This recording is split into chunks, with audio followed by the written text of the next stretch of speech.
Subject-verb agreement can be a bit confusing, even though the basic rule is easy enough to memorize and follow. But in addition to the basic rule, there are numerous other rules and exceptions to learn, especially when dealing with technical writing. In this video, let's review the 12 rules of subject-verb agreement.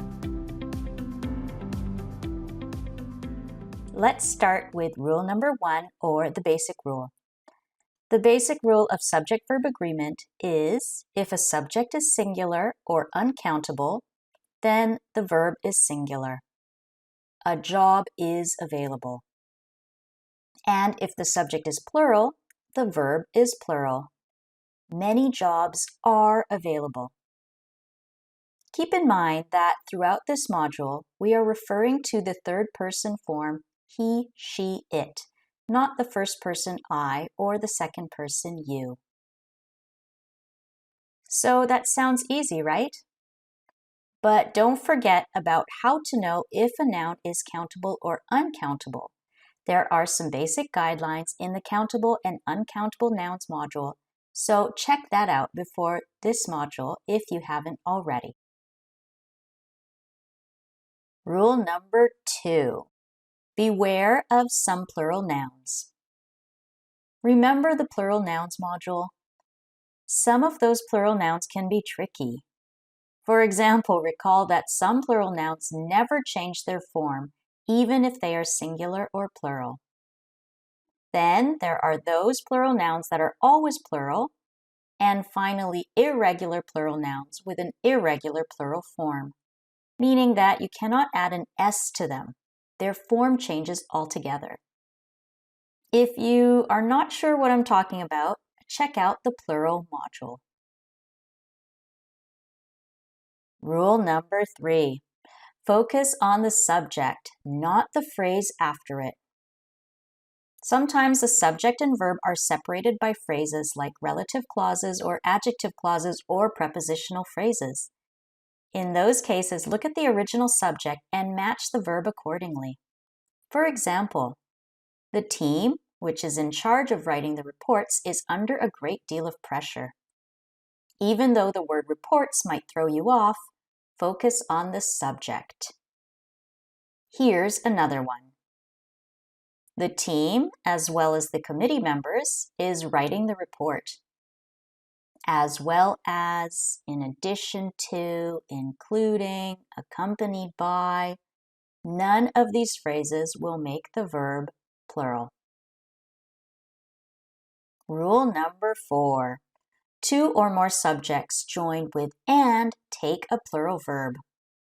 While the words I mentioned earlier, as well as, in addition to, including, accompanied by, do not make a verb plural, 2 or more subjects joined with and do make a verb plural.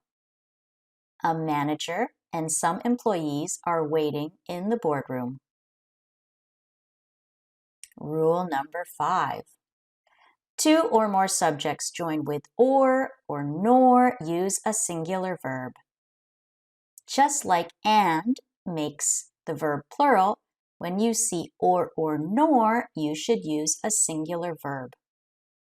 The site manager or the construction manager needs to approve the purchase. Rule number 6. Indefinite pronouns take a singular verb. An indefinite pronoun means a pronoun that does not refer to any specific person, place, or thing. For example, words such as each one, neither, either, everyone, everybody, anyone, anybody, someone, somebody, no one, nobody, take a singular verb. When you see those words, go straight to singular. Is anyone checking our social media data? Everyone has looked at it today. Rule number 7, the rule of proximity. I know I said that when you see or nor in the sentence, the verb is singular. But if there is more than one subject in the sentence and one is singular and one is plural, and they are joined by or, nor, or but, The subject closest to the verb matches the verb.